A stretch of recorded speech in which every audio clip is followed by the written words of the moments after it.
Hello, beautiful people, and welcome back to another episode of Two Girls, One Doc. One Doc. It's your girl, BD. It's Foreign's the fiance. And we are back.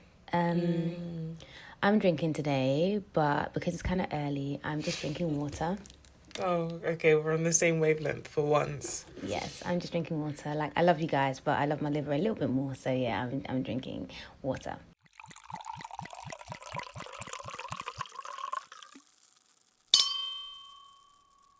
But yeah, today's documentary is called Inside Britain's Kidnap Gangs. Yeah. Sure is. It sure is. And it's an interesting documentary, which is available to watch on the BBC iPlayer. Yeah. It opens up with the narrator telling us that the cases of kidnapping in the UK is rising. Okay, so while she's saying this, we're seeing different newspaper headlines. Oh, let me put my phone on flight mode. Hold on one second, guys. Oh, God. Me too. Ooh, that was close. To be fair, no one was calling me. I mean, But same, no one but you know, sod's law in that. So we see different newspaper headlines such as gang jailed for kidnapping man in Ramsgate, asking for 17k, which is like a very specific number. Like, why wouldn't you just round it up to 20? Do you know what I mean? But hey ho. Maybe they literally needed 17k, like that last bit for their deposit. I mean, Maybe 17k is not the last bit for a deposit, but that's like the most of it. Maybe it's like Breaking Bad, where it's like he only wanted like 52k for the cancer treatment, and that's it. You know, maybe it's kind of like that. I don't remember. Oh, Breaking Bad. Sorry, I thought it was a work Prison Break. I actually don't remember Breaking Bad, and I tried to rewatch it, but it's too not slow in the beginning, but it is very slow in the beginning. Yeah, like so I was like, I can't do this to myself. It took me ages to understand Breaking Bad, but once I realised it was about character development, not the story. I was like, okay, I fuck with this. Yeah. Can I just say, one thing I didn't like about the documentary was there was like a drill beat playing in the background. Oh my goodness, I was gonna say that. So basically, and you would have heard it in the trailer from last episode, yeah. It's like you're talking about gangs and kidnappings, yeah, and then you want to use drill. Like, I get that there are negative associations and violent associations when it comes to drill, but I'm sorry, like, you didn't have to do all that. You didn't have to do all that. And the girl, okay, I'll talk a bit about the presenter later.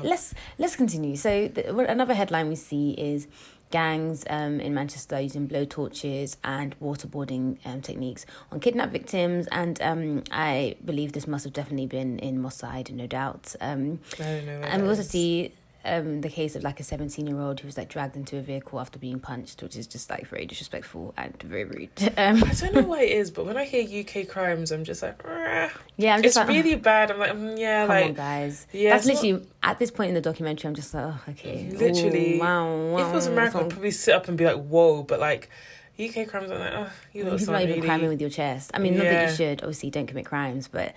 Yeah, I mean, and the crimes they do commit are actually bad, but, like, I don't know, they don't fill me with vim as much as, like, crimes elsewhere. Yeah, they just don't. I'm like, this is crazy, but, they're a bit underwhelming, this is not crazy, like, yeah. Yeah, lowercase c. So we're introduced to the narrator. Her name is Livy Haydock, and she tells us that kidnappings have increased every year since 2013 in the UK. So in 2013, there were about 1,388 kidnappings every year. In 2020, there was... Can you hear that, guys? Okay, hopefully you can't. In 2020, it was 5,775, which is a significant increase in kidnappings, like wild. So this whole documentary, is basically Livy going to meet these so-called kidnappers to discuss their kidnapping. And I don't know, like, to me, a serious kidnapper, like a serious member of a gang or a serious crime person doing up crime, isn't out here doing up documentaries. That they're how out are here you criming. even making contact? Yeah, I was like, how did you even find this person? Like, through what avenues? Some of them are probably fucking liars trying to increase their street rep. Definitely. I'm convinced that it's like the producers just like, all right, cool, go on, Gary, just put on a bandy and tell us what we want to hear. But yeah, who am I? What do I know?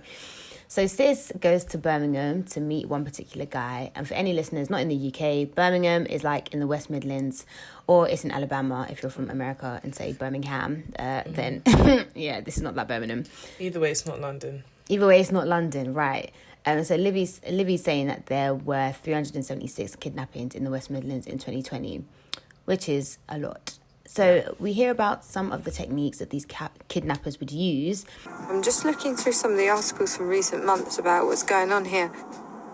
And the headlines are, kidnap gang tasered victim's testicles. Another one, they poured petrol on him and he died 3 months later. knives, guns, then kidnapping. Like, it's a bit extra, I'm not gonna lie. It's kind of like, come on, like, what is it that you're even fighting for? And after you've, like, tasered my balls and killed all the sperm that's in there, or, like, set me on fire, am I really gonna have the, like, wherewithal to tell you, oh, yeah, like, the money's, like, here or there? Like, I just don't understand. Like, am I even capable now? Like, come on, be smart with it, you know? So when you're hearing all of this, it does kind of sound like gang wars, isn't it? It sounds like some kind of, like, turf shit, and, like, obviously that's not the life I'm familiar with, so who am I to judge? But Livy also says, so Livy, what'd you say?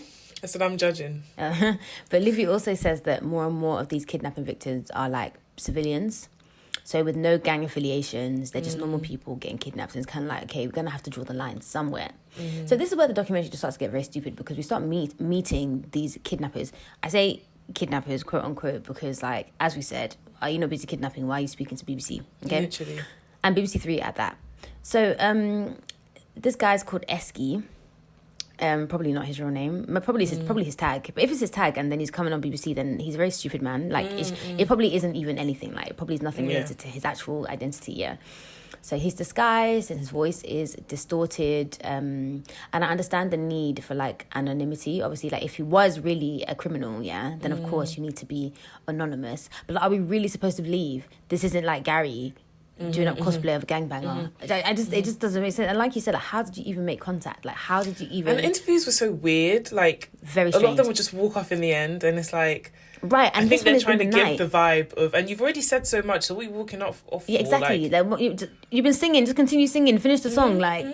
Literally. Yeah, that's why it's giving the vibe of, like, you think this is what, like, a gangbanger would be like. Would do. Exactly. Yeah. And this meetup in particular, like, it's dark. So it's, like, in some random park. It's just really dramatic. Like, okay, like, oh, the gangbangs only come out at night, or they have to be, do you know what I mean? And then you see, like, his mates in the back on bikes. Like... Yeah, it's just like, okay. So Livy asks if Esky has been involved in kidnapping before, and he's like, yeah, he has been. If they've got money, 9 times out of 10, when you catch them, they won't have it on them, so I need to either put fear into them so they tell me where the stuff is, or physically harm them, and more than likely they'll tell you where the money is. He's really like a moral criminal, because he stresses that he never targets civilians, you know, like the code or whatever. And so Livy's like, oh, you know, do you torture people to get the money? And now he's like, no comment. And I'm like, okay, I guess he's just not trying to add charges onto his sentence if he then becomes, I don't know, gets arrested for kidnapping or whatever it is. Yeah. Okay. So that was Esky, right? So Esky also says, like, to end this whole interview before he just randomly walks away, is that, like, this is his only choice in life and that's why he does it. So now we're in Cardiff, right? And I'm not going to lie, like, I thought the Welsh were peaceful people. You know, like, their PR team is great, because when I think Wales, I think peaceful, sheep. Yeah. And Gavin and Stacey. Even the most peaceful of people will have some outliers. It's true. And to be honest, there were only 147 kidnappings there in 2020, which is still a lot, but significantly less than Brum, right? So we meet this guy called Daniel. I don't know if Daniel's his real name. They didn't say that it wasn't, but they did for everyone else. Anyway, Daniel is how they introduce him to us. I feel like he's Nigerian. Oh, he's definitely, and he just arrived. Yeah, he's definitely Literally, Nigerian. He's been here it's for so like sad because you can tell that he's so seconds. vulnerable. Like, he probably was just very, very naive and yeah, gullible. not street aware. Yeah, and very gullible and thinking like I've survived Okada and everything else in Nigeria. Like, what is this London going to do to me? Yeah. So I don't really understand the story, but essentially he got into an argument with his friend because I say friend, but I'm guessing not really a friend, wanted to move money through Daniel's bank account, which is already very dodgy. Like, when people start asking you about, oh, can you send this to this person for me? I'm just like, listen, no, thank you very much. So then they didn't agree on how much. So apparently, I think that probably Daniel kept more money than they wanted him to keep, or didn't transfer as much money as they wanted him to transfer. But it was like a misunderstanding. I don't know. Either way, they kidnap him. They kidnap him and he tries to run away, and we actually see the CCTV footage. Yeah, so sad. And I'm not gonna lie, like, he wasn't running like he was trying to get away. Like, it was really. But he was already probably like, you know, tired. Beating up a bit. Okay, yeah, fair enough. Yeah, because I was kind of like, are you really trying to escape, or what is this? It was like slow motion, but it wasn't. I always wonder, like, I don't know. There's certain situations I'm in where I'm just like, if I was, certain situations I see, and I'm like, if I was in this situation, I probably would be finished. I would say, look, just I'm not even fighting you. Like, there's no need to hit me. I like surrender. if I surrender, whatever you want. If you want to kill me, just make it slow, like quick. Sorry. Yeah, just do your thing. Let's keep it pushing. It's I'm not even what trying. do you need? Yeah. All I have for you to take is student debt. Is that what you want? Do you want to inherit my student debt? I have nothing else for you. Literally. Okay. I have nothing. Nothing. If I don't have you. Okay, you always like take it. Have you seen that? Have you seen that video? It's like a transition. What does it transition into? Oh, I don't remember. Anyway, it's great though. It's a great video on Twitter. Thanks. That was so informative. I definitely will be able to find it based on that. So someone out there listening to this knows exactly what I'm talking about. DM and to you, God bless you and your family, descendants. Your descendants. That's what I was looking for. Your descendants. So so Daniel's trying to get away. He can't get away, and they catch him. And it's like, I really wish that he had gotten away because they beat him up. They pour boiling water on him. And then they shave off his beard. And I think that was just sadistic. That is... It was just like, because you didn't have to do that. You didn't have to do that. Like, that's not painful. Do you know what I mean? It's just humiliating. Like, why would you do that to a man? A man has toiled. He has grown his beard. He has applied all sorts of coconut oil, castor oil, or whatever oils he used to grow the beard. And then you just film. Some of them... Let me keep quiet. This ain't that bad. You say this at least once every episode. time. No, because I have such a dirty mind, and then I have to be like, oh, this ain't that pod. I mean, listen, it can be. I know that you feel like you're really holding yourself in. We'll do a credits where you can really let out your real thoughts. Let it all out. Yes, I just think it was rude. Like, you actually removed his beard. There was no need for that. So they call his mum. Now, he's a Nigerian man, okay? Just imagine what his mum is like, yeah? Cool. Asking the mum for 1.5k. And this is the thing, like, I'm not saying that 1.5k isn't a lot of money, but I'm saying that it's not enough money to justify... I mean, there is not enough money to justify doing what they did, but, like, 1.5k is definitely not it. And this is what I'm saying, like... I'm sorry, but if I'm going to go through all this hullabaloo, I'm going to ask for big money. What is £1,500 like going to do for me? Like, I mean, I know everyone's situation is different. It can do for some people a lot. But like, either way, a lot. But when you weigh it up with the risk of what you're going to go to, how long you're going to go to jail, literally, based on this, like, it doesn't make sense. It doesn't compute. If they split that thing 3 ways, how much are you really getting? Right, and this is the thing. It's not just one person doing it. Literally, you still have to split it. This costs less. Like, if you had this money, you still couldn't buy like certain designer bags. So you couldn't even get a Balenciaga hourglass. You can only get the extra small one. Maybe, yeah, literally. Maybe. Not even a YSL. Nothing. But it doesn't make sense. But then I guess it just shows like the guys doing this are actually desperate or just sadistic, or both. Which, I mean, is sad. So they send photos of a beaten and shaved Daniel to his mum. And sis doesn't pay, not because she doesn't love him, but because she can't afford to. But like, sis is coming from like Nigeria. She's probably, they did this to us in boarding school. Like, it's fine. She's like, he'll be alright. He'll be alright. He'll be alright. But yeah, she does call the police, and the police show up. It's so funny to me because like, how did they find him? How did they know where to go? And also, like, I don't know why I have this thing, but I just feel like UK police officers are like blumbering idiots. So we've said this on many a time, especially that the lottery lie episode 20. Yeah, it literally is. Yeah. So I'm just like, how I'm did just you like, what find do you even do? Someone literally must have sent you a map with like, this is the location X for them to have found X where marks it the was. spot. Literally. Yeah, but they save him. He was there for like 3 days, which is a long time. And it's like sometimes, when you hear about someone being missing, you kind of think that like, oh, maybe they're dead, but like they could actually just be being tortured for all that time, and that's probably even scarier. Hold on, guys, where's my charger? Yeah, that must be like scary, honestly. Yeah, as much as we're like literally, if you're gonna kidnap me and you know the end goal is to kill me, just kill me early. I guess for some people they get off on torturing. I'm also not a criminal mind, so I'm thinking that way, but yeah, exactly. That's also a thing, like the whole pain thing. But then that's what I'm saying, like when it comes to gang affiliations, it kind of makes sense. Like, I'm not saying it's right, but it makes sense. Like, where are the drugs? Where is this? Who's your connect or whatever? I get it. You're trying to extract information. In which case, torture like maybe an effective means of like getting information. But just a normal person off the street for £1,500, you're going to torture. What? Literally. Like, what is the meaning of that? Literally. It's very inefficient. Like, you need to sort out your business model. So now we're back in Birmingham. It seems like Birmingham is really rife when it comes to kidnapping. Unsurprising. So we meet Zulu, and Livy describes him as a serious criminal. And I'm like, how can he be serious when he's here kicking with you in the street? And also, Zulu is black. Why did you call him Zulu?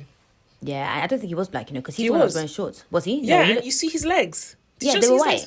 No, Zulu's legs were black. Go back and watch. Was he not white? No.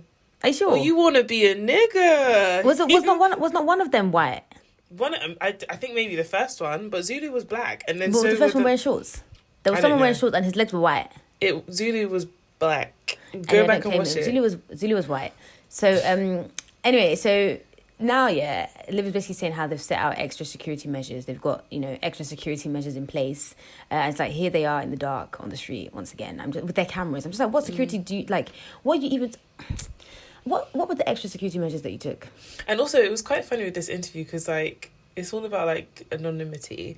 But then, like, after they're done talking, like, Zulu walks off to this gang of other guys that are obviously his friends. So On it's like, bikes, everyone knows right? who you are. Literally, yeah.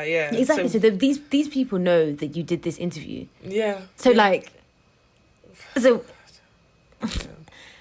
so Zulu, he kidnaps for a living. He's like a kidnap for hire or whatever. Like you hire him, he kidnaps whoever you want to think in. He loves it. Like it's a bit of him, the torture. He loves all of that. Also, I just want to say, I think it's really funny how like you can hear the Birmingham accent through like the voice distortion. Like they distort all the voices and you can still hear that brum. Like it's strong. Very, very strong. So Zulu tells us that with one guy, he says, and I quote, okay, I pulled his cock through a cigar cutter and squeezed until it started bleeding. So understandably, I was like, oh, let me go on Google and see what a cigar cutter looks like because I really wanted to know the size of a cigar cutter because there's no penis that I have ever seen that that's the same as a... How many you seen? Ho? Like just in general, like in life, do you know what I mean? Yeah. That there's no penis I've seen and no cigar that I've seen where the size is the same. So something that can cut a cigar, I couldn't really comprehend that same thing could encompass a penis, right? So I was like, okay, let me just go and, look and see. And I am still very confused as to how... Yeah, so, I mean, that guy, like, that wasn't much of a penis anyways. So, pencil dick, so... And not to say that he doesn't deserve to still have his penis on him. I'm just saying that, like, really? What did you lose? What did you lose? It wasn't doing much. Come on, let's be real. Yeah, I was just confused. I still am confused. I'm like, maybe it's like a cigar cutter style instrument, but made You said a cigar cutter. for penis. Guys, go on Google and type in cigar cutter, and just you see. And if you're a man, you go in there and you look and you let us know. You tweet us and let us know if your penis could fit in one of those. Because maybe I just don't know. Okay, but all I'd say if you tweet me that is, okay, that's cute. I wish this was a visual medium. Like, what are you doing with that? But yeah, Livy wasn't asking the right questions because my question would have been, I'm so sorry, how did it fit? She was there asking, whatever she was fucking asking. Nothing of substance. Nothing of substance. I said, someone's telling you that they've put penises into cigar cutters and your next question is, so do you enjoy doing this or whatever she asked? Like, I'd be like, so sorry, how? I'd be like, so, can we just rewind? Let's go back. Can we, you know what, just draw a diagram here. That's why I don't believe him. Like, I just don't think that this guy is for real. Do you know what I mean? And if Zulu, if you're listening, feel free to tweet us. We will not share your identity. To the fuck no. Do not tweet me. Do not know about anything. Do not kidnap me. Do not to cut off my toes. I ain't got no penis for you. But Zulu, I mean, to be fair to Zulu, shout out Zulu, he lives by the code. You know what I mean, he doesn't touch women, he doesn't touch children. Yeah. Like they're off limits, right? So now we're in Kent. Kent had 291 kidnappings in 2020. Kent is like south of London. So like the south is this. It's it's like South London. After that is it's probably one of the home counties like we were talking about last week. It is. Yeah. That makes sense. Yeah. So 291 kidnappings last year. We meet Adam Poozly, who is the chief constable in Kent, and of course I was thinking DCI. This guy couldn't save me from a rat. This So if this is who we're entrusting our lives into when we get kidnapped, that's why there's been so many kidnappings. What do you mean? Be prepared to meet your maker. He literally just prepare yourself. He literally was just saying how like, their job is so important because the longer people are away, the more they're being tortured, blah blah blah. And at this part of the documentary, they speak a lot about county lines, and this in the culture is known as going cunch, right? So like, people are like, I'm going. That's cunch. what I was literally saying. Like when I was watching this documentary, I was like, a lot of these kids that like go missing. I'm not saying all of them, and not saying we shouldn't look for them, obviously, but a lot of them have probably like been Yeah. manipulated and like basically they've just gone Yeah. crunch. Yeah. Yeah. Like, And so that's for those who don't know, going crunch is like you go to like the county line, so like usually just outside of like London and stuff, to sell drugs and to like they tend to like get young, impressionable, vulnerable kids to do that. And so I then was it's like, talking to someone who'd done it. really? And I was like, so what was it like? And they were like, yeah, like you meet a connect when you get there, and then you go and stay in this place where the guy is like, I'm obviously he used more street terminology, but I'm describing it the way I know how to. And then you go and you stay in this suburban like life. quote unquote trap house, basically. So I was like, oh, like does it have a bed? Like do they feed you? They're like, literally most times it's a like mattress on the floor. Yeah. I was like, what the fuck? But how much did it get paid though?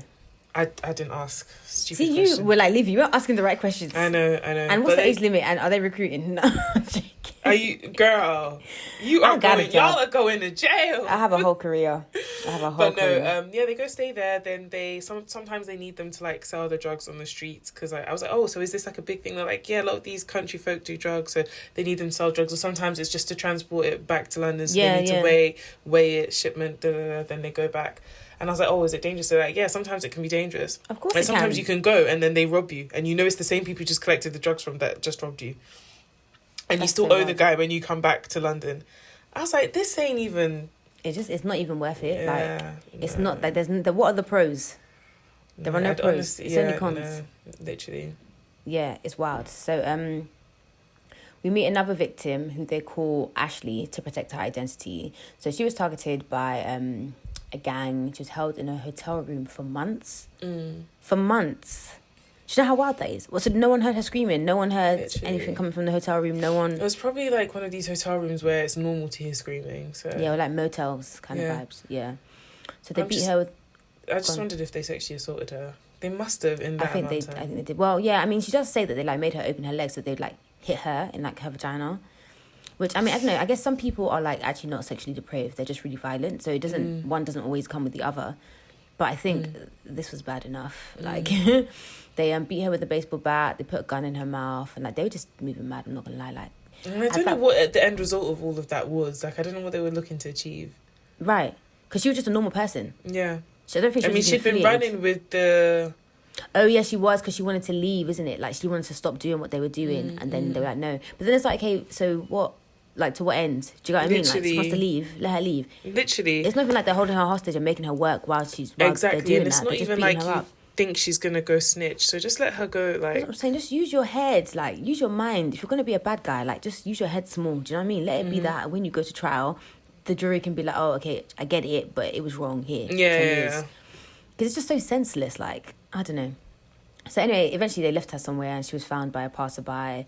Her family moves ASAP, which, do you know what I mean? That's just, fair enough. Yeah, honestly, fair enough. So we're back in Birmingham again, and she speaks to Zulu again. Zulu's the one who last time, like, he just like walked away. Like, literally, Zulu, the cigarette cutter guy, he just walked away like in the middle of the interview. Okay, fine.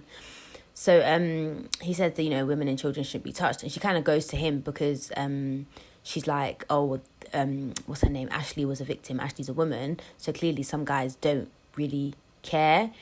And he basically is just saying that, you know, some of the young guys, like, they don't really care. Like, before, there was, like, honour. Do you know what I mean? There was a code. But the young guys are trying to come up as if, like, oh, I don't give a fuck. I'm a bad. Do you know what I mean? I was a bad man in jail, that kind of thing. And so they don't care about the rules that, you know, the elders have established.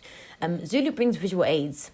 And this is what I'm saying, like, these interviews or these like meeting of the gangsters, it's just so like weird. Like it's just not believable. Like, I just don't buy it. Yeah, this guy comes with a duffel bag. He shows us like this like finger snapper. He's like, yeah, I put it on their fingers and I snap it. Normally, by the time I get to the middle finger, they're not like finger snappers. They're just like, these things are just normal everyday tools that your plumber a wrench, or your whatever the other thing's called. Fam, normal just tools. talk about a finger snapper. Like, he has one. He calls the toe cutter. He's like, yeah, I use this for the toes. I use this to cut off the toes.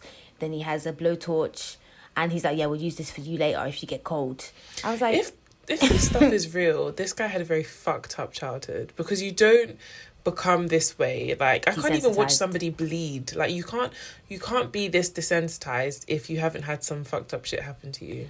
Yeah, or been around some shit. Yeah, but I do think in terms of, like, people becoming desensitized, I feel like it's definitely a slow process. Like, even if you had a good childhood and you just got into the wrong crowd, like, even at, like...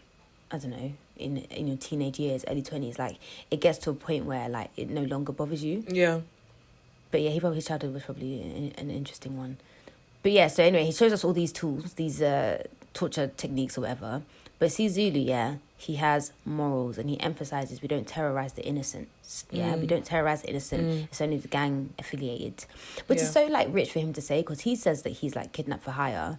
So it's like, So how do you what if even someone know? hires you to kidnap? Yeah, and how do you even know like what they did? They can say, oh yeah, they stole my drugs. Yeah. And then you But just be they like, didn't okay, do cool, anything. finger snapper. Yeah, you don't know. So now we're in South London. In London, there were 995 kidnappings in 2020. And the thing that bothers me the most about this is that it was a fucking pandemic. Like, for the majority of that year, we were in our houses. We were inside. Not everyone. Inside. So I don't know how did they manage to... Not everybody was inside. How did they manage to kidnap so many people? It wasn't even a whole 12 months that you had the full kidnapping capacity. Not everybody was inside. People were still running these streets. I suppose. So she meets some South London kidnappers. These are youngins. And so there's two of them, yeah? One talks, the other one just stands there looking menacing, but we don't really see him because they blur out the, like, eyes, because he's wearing a belly, so, like, they blur out the eyes. Anyway, so the one that does speak, his name is Razor, spelt with a Y instead of an O. Fancy. So he says that, you know, some kidnappings that they do are like spur of the moment, and that is literally one of my biggest fears, because I remember seeing this thing on I think it was Crime Watch, and they were doing a reenactment of this girl's experience, and she was just walking down the street. It was dark. It wasn't even like nighttime, it was just dark, so maybe like 6, 7 in winter. She was just walking down the street trying to get home, and like this van stops, and they just literally pick her up and put her in the car. And like, I am of the size that anybody could just, you don't even need two people, could just pick me up and put me in a car. And that's like one of my biggest fears. Like, when vans stop too close to me, yeah, I'm just like, Like, my tactic would be to like Sit start down. like say, huh? Oh, sit down. I can say sit down. It depends on the kind of kidnapper. If it's like a sexual sadist, I'll play into what he wants, and most times that rattles them. Yeah, so because they're like, that's not what they want, yeah. Yeah, that she's They're on like, what you're not I'm meant on. to be on it. Yeah. I have that and thought too, but then I'm like, I feel like I'd be too scared to do that though. No, I'll do it. Fight or flight, mate. I've watched enough of this shit to know. Then the second kind of kidnapping, if it was like a normal just picking me up, putting me in there, and they're not a sexual sadist, I probably just chat. Like, I can chat and sing. Yeah, no, Don't but get okay, so but I'm speaking annoyed. about the abduction bit. I'm not talking about being... Oh, I'm just talking about post abduction. Oh, post-abduction. Yeah, okay, yeah, cool. I I'd sing I and feel like chat. I'll be like, so what got you into this business then? How do we... Literally like that thing you sent me. You are so Oh, funny. yeah. Stanzi Just Potenza. oh, Oh, she's so bitch. funny on Instagram / TikTok. Yeah, I know, but that's one of my biggest fears. Like, I feel like the abduction is the scariest bit. Obviously, it's all scary because you don't know what's going to happen, you don't know where you're going. And you know what also scares me? Like, so I wear glasses, yeah? I'm myopic as hell. So when I have contact lenses in, I'm always so paranoid. Like, if I get kidnapped now, like, I can't take my contact lenses out because if I do, I won't be able to see, and I can't keep them in because I don't want any corneal neovascularization, because I can't, like, my cornea can't fucking breathe for all this time that I've been pretending kidnapped. to understand what that is. Yes, basically, it's like I need to be able to take my contact lenses out after my allotted 10 to 12 hours. Okay? Or And what's gonna happen? I'm like, Coronary So basically, like, if you wear extravagation? contact lenses too much, yeah, your eye, it's like saying your eye can't breathe. Do you know what I mean? So like, the Okay. tissues in your eye can't get enough oxygen. And so then because of that, the tissues are like, shit, we need oxygen. So what do? They start producing like new blood vessels to supply them with oxygen. But the new blood vessels are not good because they grow all over the shop. And then they just mess things up. It's not great. It's not a good time. So Yeah, you don't want to overwear your contact lenses, guys. You don't want to overwear your contact lenses, and also you want to make sure you're washing your hands before you insert them and remove them. And also, you don't want to wash them with tap water. And also, you don't want to lick them, because I have patients who are like, yeah, I just lick my contact lenses. What do you mean you don't want to wash them with tap water? Am I meant to get a bottle of Evian to wash my hands? No, sorry, no. You can wash your hands with tap water. You don't want to wash your contact lenses with tap water. You wear dailies anyway, so that's not for you. No. Yeah, you're fine. Yeah. But yeah, guys, sorry, just some contact lens tips for you there. Yeah, this picking while up we're and... right. But yeah, I get terrified that, like, I'm going to be... What'd you say? And I was just saying, this pig being picked up, and like, my biggest fear, because I saw this tweet where basically this guy, he parked his car broad daylight, and this car stopped in front of him. And then, like, it was weird because he had time, but I don't know what they had said to him. We couldn't hear the audio. It was like CCTV footage. So he parked his car in what looked like either a gym or he was going into his apartment complex. I don't know where it was. It was in Manchester. Mm-hmm. And then this car parked like in front of him. Like, so it blocked him. Blocking him. Mm-hmm. Yeah. So he had gotten out of his car. He was about to walk away. he locked his door, and then he saw the car park in front of him. It took a good, like, let's say 30 seconds before people came out of the car. And I was thinking, if that was me, I'd get back in the car and lock the doors. And then, like, these people ran out with, like, a machete and, like, whatever. And basically, like, he has to hand his keys back. And then it was weird because two of them came out of the car. One had the machete. I didn't know what the other one had. He, like, handed his keys over because they obviously, like, told him to. One got into the car, the first car that was blocking him. Yeah. And then it took a while for the other one to get in the car. And this guy was just looking around. And then suddenly he goes and tries to open the door of his car. But and then you know what? They speed off. And it takes, everything is so slow. And I'm just like, but I guess in that moment, people say just like, fight or flight, but really it's fight, flight or freeze. And he just froze in that moment. Because at the end of the day, like, what are you even going to do? Like, I feel like if there were no weapons there, then maybe you could try and fight it off. But I'm not losing my life for this car. And even if he'd gotten back in and locked the door and driven away, then what are they going to do? Just drive after him? I don't know. That's why certain areas I'm in, like, first of all, like, I don't open the door until I'm actively ready to leave the car. Yeah, same. Literally. And then once I get into the car, I just lock the door. Same. Every time. And the thing is, Manchester's actually wild. I know, like, because I went uni there, I lived there for a bit, and I was just kind of like, oh yeah, Manchester's not that bad. But one of my friends, like, I remember, like, he parked his car, and then, like, I think he left his, like, laptop bag in the front seat, but, like, you know, the passenger seat on the floor, and I think he was gone for, like, it must have been less than 5 minutes or something. And then when he came back, window smashed, laptop gone. Jesus. And that's what I'm saying. It's the crimes of opportunity that are, like, wild, because it's like, oh my gosh, like, I just happened to be here, and you just also happens to be here, and then bam, crime. It's so crazy. wild. So wild. But yeah, kidnappings are terrifying. Like, yeah, very terrifying. So I mean, he said, like I said, some of them are spur of the moment, but some of them are actually planned out, and these are, like, people flexing on social media. They think, all right, cool, like, I'm going to see where you are, and I'm gonna get you. It's like someone seeing Molly May's story the other day of the Rolex and the Cartier bracelet and the Van Cleef bracelet and being like, all right, cool, I'm going to see where she's at. But, like, I don't think they would with Molly May, because I'm sure that she's securityed up. But that's what I'm saying, like, those kind of people, there's a level of rich where, like, you're not really accessible to rob. Yeah. And then there's, like, a semi-faux level of rich where it's like you're accessible. I guess, like, upper middle class. Or some people that are just, like, image, but they don't really have the money. Yeah, exactly. Then it's like, now the bag that you saved 3 years for is gone. Yeah. But it's not really, you can't really get another one. So it's not as in, not that rich people should be a target, but it's like, that's different to robbing someone who has, like, 3 YSLs and it's got another 2 coming next week kind of thing. Yeah, where exactly. It's like, oh, it's just another one. It's a bit more of an inconvenience to them. But then also traumatic because something was taken from you that was yours, which is sad still. But yeah.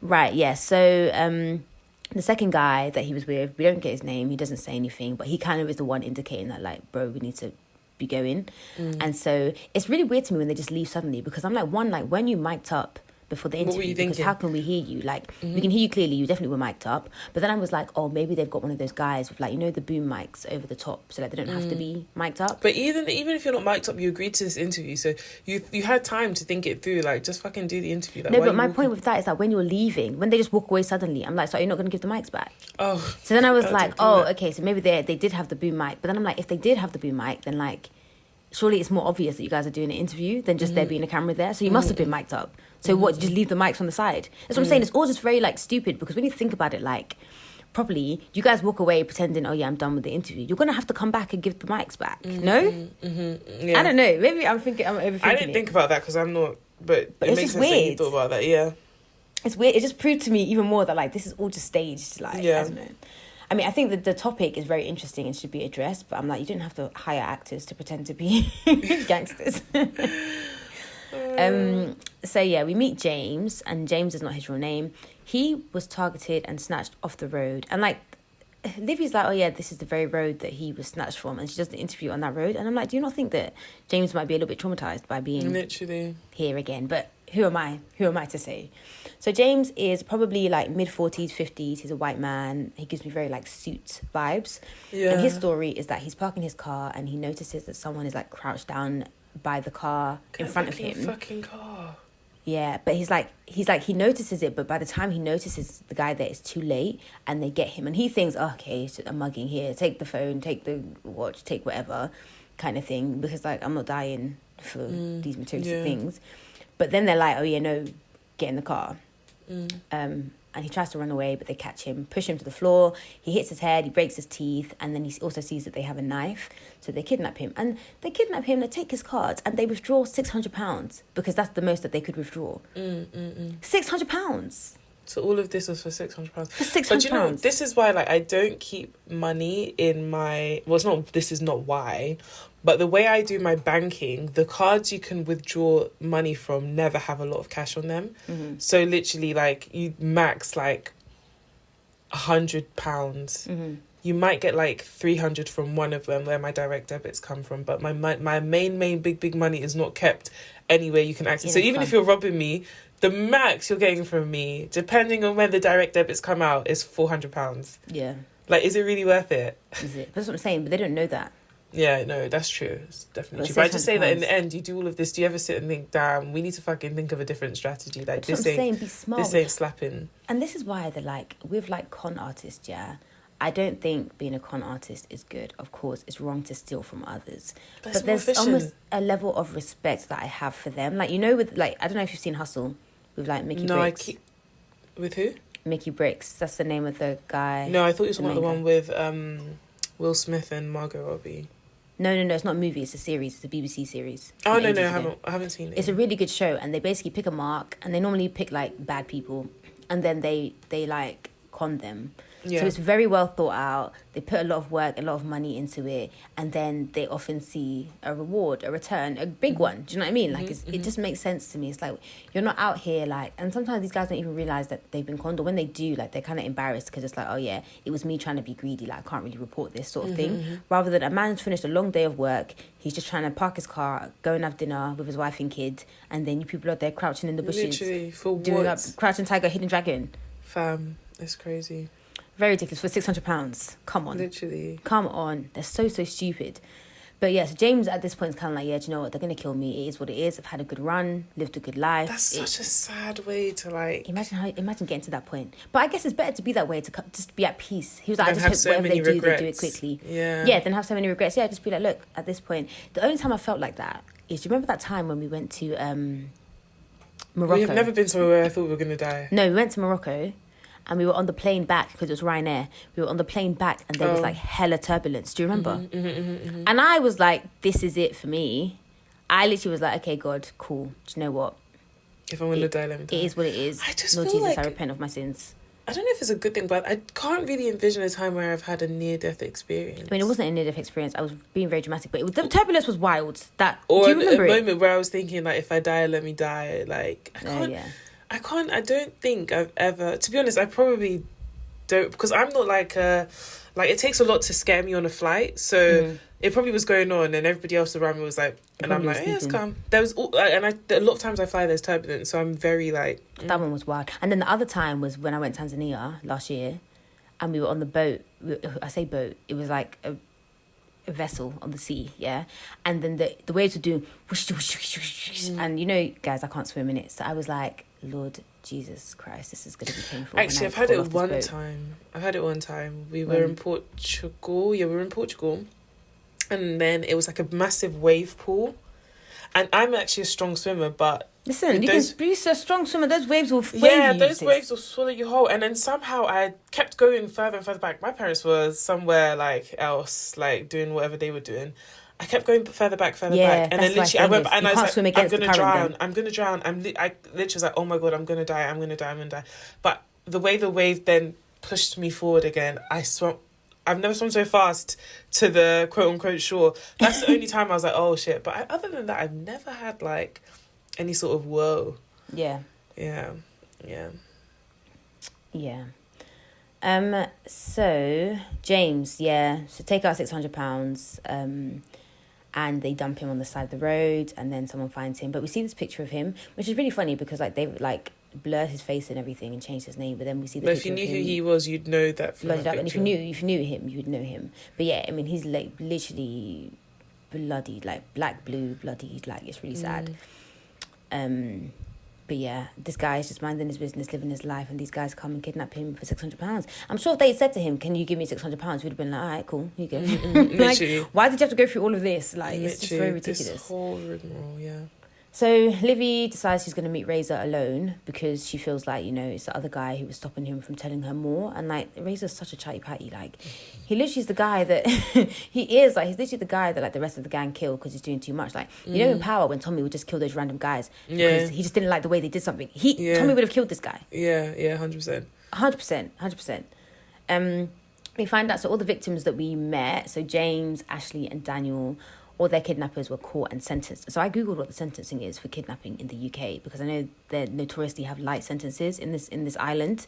So it was between 12 months and 12 years imprisonment for kidnapping. Imagine he gets 12 again, months. This is why I just think UK criminals are just useless because they always get caught as well. What do you mean they always get caught? Oh, court. Sorry, I thought you meant court as in like the court of law. No, they always get caught. So it's just like you're not really, what you're doing is not, it's not giving what you think it's giving. Like, literally.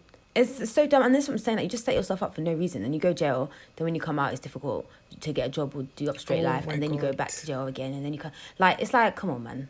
This just reminds me of when I was...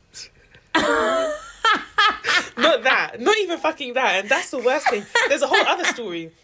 I was on Hinge, okay? Because everyone was like, oh, Hinge is the serious dating app. This was pre my fiance when I was in the street. God really plucked me from the jungle because he knew one more thing and I would have given up to the ghost. Literally. Lost it. I was on Hinge chatting to this guy and I noticed that he would only talk to me certain times for certain hours. So, like, we got to a conversation of, like, somehow the conversation was, like, decent, whatever. And then somehow it's just like, oh, like, I'd asked him before, like, oh, so what do you do? Like, what's your day been like? And he would say stuff, and I was like, okay, fine. What stuff would he say? Like, he'd be like, oh, like, nothing, just chilling, you know, watching TV, did this, did that. And then he was like to me, I'm on a little, like, break right now. So I was like, okay, cool, fine. And then I asked him, what do you do? But then somehow the conversation changed, and he like never really break answered. From what? Literally, so then I was like to him, it was like 2 weeks of talking, and I was like, well, like, we've been chatting, like, kind of thing, like, you know, meeting up or not. Yeah, so then he was like, oh yeah, like the reason I didn't really want to bring up this whole meeting up thing is because I'm actually in prison. I was like, excuse me? He was like, yeah, like I was like, he was like, yeah, like I really hope this doesn't change your impression of me. And I was like, nigga, what? He was like, yeah, like Google the case. I don't know why he asked me to Google the case. Wait, he told you to Google the case? Yeah, because I was like to him, so like I don't understand, what are you in for? Like, did you? And how long are you going to be there? Basically, yeah. He was like, oh, I'm going to be here for another 2 years. I was like, what are you in for? Like, did you do it? He was like, yeah, 100% did it. But I'm changed. I'm a different man now. Fair enough. This guy, okay, him and some other boys stabbed this boy to death in like some Hackney like estate. Sorry guys, you can't see my face. I'm sorry guys. So wait, how long had he been in there that he had 2 years left? He had been there, I think he had been there for like 10 years or something. I don't know how long he'd been there for. But literally when I Googled this, I was like, is this you? He was like, yeah, like, and he was like, oh, this is my mugshot. Like, I sent him that. I was like, wait, so is this the article you're talking about? He was like, so how are you messaging him? Like, were you still on Hinge at this point, or was it by phone? Yes, it was on Hinge. We hadn't gone to phone. Oh, it was on Hinge. Maybe he had limited but service. don't you remember when Leah Marie B she was on Instagram Live with this guy, and then, that was in prison. Yeah, but American prisons are wild. Like that's he was in a UK prison. Oh, it was a UK prison. Yeah, it was a UK prison. But to be fair, again, UK prisons are also prisons are just crazy. I mean, you can get apparently you can just get what you want. Yeah, literally, just get what you. There's so many pictures of like guys on Insta who are in prison just living their life, doing their thing, cooking all sorts of shit. Listen, so guys, one day I will actually, maybe after I'm married, I'll actually we can do a credits of like all the craziest dates I've been on, or we can even do it the next credits we do, because I've had some crazy romantical stories. Like, of all my friends, she is I have not needed to experience many things because vicariously. Vicariously. Yeah, literally. That's why God was like, no, you actually deserve like a love like no other. And it's so wild because like you're so like sheltered and like not do you remember the other one, where like we were all just like, oh my God, what's going on, and then like the love of my life was like, oh, is he not in jail? Like just like that, like off the back. Wait, what do you mean the love of? Do you remember? So there was one time where like there was a guy that you were seeing and like he hadn't messaged for time. And then I was telling my boyfriend. Yeah. I was like, yeah. You didn't tell me that he said that. I did tell you that. Because I was like, yeah, no, like, I don't know. He just ghosted, he's been weird. He's like, oh, it sounds like he's in jail, you know? And I was like, Nah, what do you mean he's in jail? It doesn't make sense. My Lo and prophet. behold, He was in jail. Guys, was the first thing he and said. it's actually so funny because I'm not even like remotely about that life. Yeah, like my best friend is from South London, and he always makes fun of me because he always wants me to do not illegal stuff, but like sometimes he's like, "Oh, I'm tired, drive my car," and I'm like, "No." Like, I'm not on your insurance. insurance. He's like, "Just fucking drive the car." Like, literally, he's like, "You're too prim and proper," kind of thing. Yeah. So I am so far removed from that. Never experienced it. My parents sheltered me very much. So it's just funny that I'm always the one who ends up in these situations. ridiculous dating situations. But I do think the guy I'm marrying it suits my aesthetic. You're equally yoked. Yeah, we're equally yoked. Like he's definitely a bit more streetwise than me, but Everyone is. but I think Even that, like, the thing is, your younger sister is very much like she's very very streetwise. There was a point where we thought she was gonna be like a bit too on road. Like we had to reel her it back in in. a bit. She was like, "Oh, it's because you didn't go to secondary school in London. That's why you think that you're always too scared." I was like, sorry, Madam Drill. Don Dada. Literally, Don Dada. Fam. But yeah, no. So I'm marrying a doctor. Fits into my cushy Nerf life. Do you remember when he's the guy from the office, the black guy from the office said that to Michael? Fits into my cushy Nerf life. I'm happy with that. I'm gone. Oh my goodness. Yeah, guys. Okay, so we'll do our credits on Forensi's Wild and Wonderful Dates. Now that you know all that the we're doing it, crazy just ones. every time you remember one, just jot it down on the notes. So we can Yeah. Oh, I have stories for days. But yeah, so now it's time for our segment. The real crime, I think, was the beard. It's a new segment where we basically focus on something during the doc that may not necessarily be criminal, but we definitely consider it to be a crime. And mine for this week, the real crime, I think, was the Birmingham accent, because boy oh boy, Did it? boy oh push boy through? did it. It pushed through that voice distorter and it said, "I'm from Birmingham I'm here and I'm here to to stay. stay." For me, the real crime with I know what this yours is going to be. documentary is the presenter. Did you think it was the cutting off of the beard? Yeah. No, I wanted to say I was that, like, but we 2 already weeks in did a that row we've last done week. beards. Yeah. Yeah, So I was like, yeah, no, yeah, let's yeah, give it a rest, love. Yeah, the No, presenter. It was the presenter. Okay, go ahead. Everything about her I disliked. Like, there wasn't one everything. thing, from her hair, like, to the jeans she was wearing to jacket. And she's definitely one of those, like, white girls that, like, wants you to think she's road. Like, she gave me that vibe. I don't know if it's that she wants you to think she's road, but But I she think wants it's you to that think she wants she's you to think that aware. she's comfortable in that in that environment and stuff. Yeah. And so there's just so many things because like. And she gave me Kat Slater vibes from EastEnders. No, don't, can you put some respect on Kat Slater's name? I'm not your You're mother. not my mother. Oh yeah, you're not. Yes, I am. Who was it that she slapped, or somebody slapped her? When? That show was a festival of slaps. It literally was was a festival of slaps. I'll never forget when Peggy walked in on Oh, R.I.P. man. what's that woman's name? The other one. Pat. Was it Pat? The one with the Pat. earrings. Yeah, Pat and Buchanan, her yeah. husband in bed. Do you not remember? No. Yeah, she walked in on them in bed. That was funny. I stopped watching this show years ago. Yeah, I used to watch actually it every cannot Christmas, believe but even pe- now I can't even. No, do we it. used to watch it religiously as a family. Like, my parents would rush back home to Yeah, watch same. it. It was like 7:30, innit? We used to. Every we day. used to. We'd eat dinner in front of the thing because of... Yeah, same. And then my We parents used were like, to. it's too much addiction to TV, and they stopped. And then... And it just got really stupid. And then I was like, all right, cool. Do you know what? Every Christmas, because the Christmas episodes are always lit, so every Christmas we'd watch it. But Is it still on now? yeah, that show will never die. That show will never. The The Queen will longest- die before that show dies. And we know she will Talking never about die. the fucking Queen. So last night I had a dream. I saw your Okay. tweet. I was going to ask you about this. No, so last night I had a dream, and in the dream, my I don't know how it happened, but I basically found out the Queen was my grandma, and like she was my mother's mum. And if you've ever seen my mum, this woman is the doesn't furthest make thing from sense. mixed race. Like it wasn't computing. She's like my she- colour. Literally, she's like your colour. She very much is a Nigerian Igbo woman. Yeah. But in my dream, the Queen was my mum's mum. And then, like, I don't even know how we met her, but like she made us go through the back door of Buckingham Palace, and then she was really lovely. Not like the back.